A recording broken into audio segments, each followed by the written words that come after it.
এখন অনেক রকম জামা, কেমন সব রং, কেমন সব কাট, কিন্তু কোনটা রেখে কোনটা পরবো তাই বুঝতে পারছি না।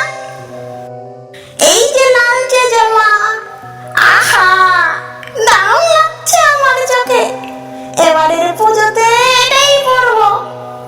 শাকচুন্নি জামাটা হাতে নিয়ে কয়েক মুহূর্ত চুপ করে ভাবতে লাগলো। হঠাৎ সে জামাটা নিজের গায়ে মাপতে গিয়ে হতাশ হয়ে মুখ বাঁকালো। এ বাবা, এই জামাটা তো ভীষণ ছোট, এটা আমার একেবারেই লাগবে না। আচ্ছা দেখি তো পরেরটা কেমন হয়। সে আরেকটা জামা গায়ে মেলে ধরল, কিন্তু মুহূর্তের মধ্যেই তার চোখে মুখে বিরক্তি ভেসে উঠল।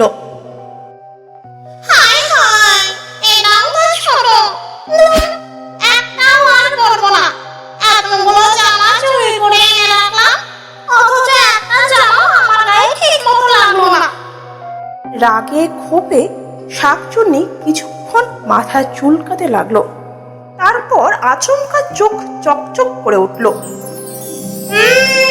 আইডিয়া, এবার থেকে আর জামা চুরি করবো না, শাড়ি চুরি করবো। শাড়ি হলে তো আর ছোট বড় ঝামেলা নেই, একেবারে লম্বা চওড়া মাপের মতো গায়ে মানাবে।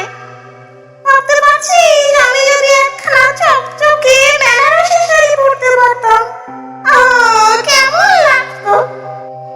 তারপর আনন্দে নিজের গলা খাকিয়ে নিয়ে আবার হাসল। ঠিক আছে, এবার পুজোয় আমি হব সবার থেকে আলাদা, কেউ বুঝতেও পারবে না শাকচুন্নি যে শাড়ি পরে ঠাকুর দেখতে বেরিয়েছে। ঘরের মাঝখানে একটা বাঁশের খাটিয়া পেতে বসে পলান গামলা ভরে মুড়ি খাচ্ছে। তার পাশে ছোট্ট কেরোসিনের বাতি টিম টিম করে জ্বলছে। পলানের বউ রান্নাঘর থেকে একটা বড় হাতা হাতে নিয়ে দাঁড়িয়ে আছে, মুখে অভিমান আর চোখে ঝিলিক। ছোটবেলা থেকে স্বপ্ন দেখছি পুজোয় একদিন আমি বেনারসি পরে ঠাকুর দেখব। আরে বউ, বেনারসি শাড়ির দাম শুনেছিস নাকি? আমাদের পকেটে তো কুলোবে না।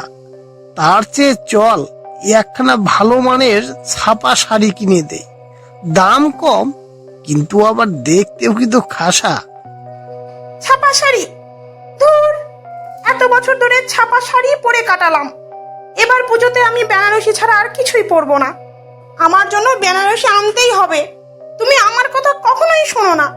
সবাই তো বউকে সাজিয়ে গুছিয়ে নিয়ে ঠাকুর দেখতে যায়, আর আমি ছাপা শাড়ি পরে লজ্জায় ডুবে থাকবো। আরে আরে, এত রাগ করছিস কেন? হাতার বাড়ি যদি আবার মাথার উপরে পড়ে তবে তো মুড়ি খেতে পারবো না। ঠিক আছে গো, মানলাম, তুই যদি এত চাইছিস তবে এবারের পুজোয় তোকে বেনারসি কিনে দেবো। তবে দামটা কেমন সেটা জানিস নাকি? তাই তো বলছিলাম, আমার স্বামী যদি চায় তবে সবই সম্ভব। এবারে আমি হব পাড়ার সবচেয়ে সুন্দরী বউ, সবাই তাকিয়ে দেখবে। সবাই তাকাবে তোকে দেখে, আর আমায় দেখে বলবে ওই যে গামলা হাতে মুড়ি খোর লোকটার বউ বেনারসি পরে কি রূপসী হয়েছে। শাকচুন্নি জানালার আড়াল থেকে সব শুনে ফেলল। বেনারসি, তাই তো, এতদিন জামা চুরি করে মরলাম, কিছুই গায়ে লাগলো না। আজ বুঝলাম আমার আসল সাজের জিনিস হলো শাড়ি, আর এই বউটা নিজেই বলে দিল এবার তাদের ঘরে আসবে বেনারসি শাড়ি। তাহলে কাজটা তো একেবারেই সহজ। হঠাৎ পলানের চোখ গেল জানালার দিকে। জানালার দিকে তাকাতেই শাকচুন্নি উধাও হয়ে গেল। আমার মনে হয় চোর শাকচুন্নিটা আমাদের কথা শুনে ফেলেছে। তাহলে এখন কি হবে? কিছুই হবে না, দেখো না সকালে শাকচুন্নির কি অবস্থা করি।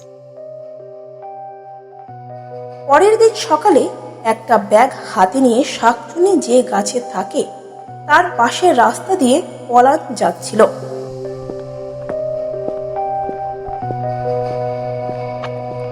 চোর শাকচুন্নি, এবার তোর এমন শিক্ষা হবে যে তুই সারা জীবন মনে রাখবি। এদিকে শাকচুন্নি গাছের ওপর থেকে পলানকে দেখতে পায়। ওই তো আমার সাদের বেনারসি নিয়ে পলান হেঁটে আসছে। এবার আমার মনের স্বাদ পূরণ হবে।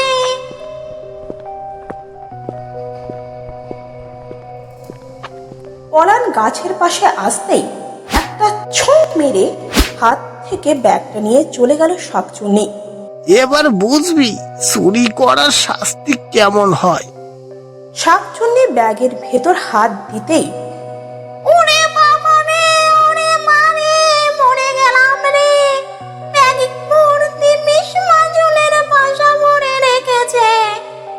শাকচুন্নি বিষ মাজুলের কামড়ে ছটফট করতে করতে গ্রাম ছেড়ে পালালো। তারপর থেকে গ্রামে আর কাহারও জামা কাপড় চুরি হইল না। সবাই আনন্দে পুজোর দিন কাটালো।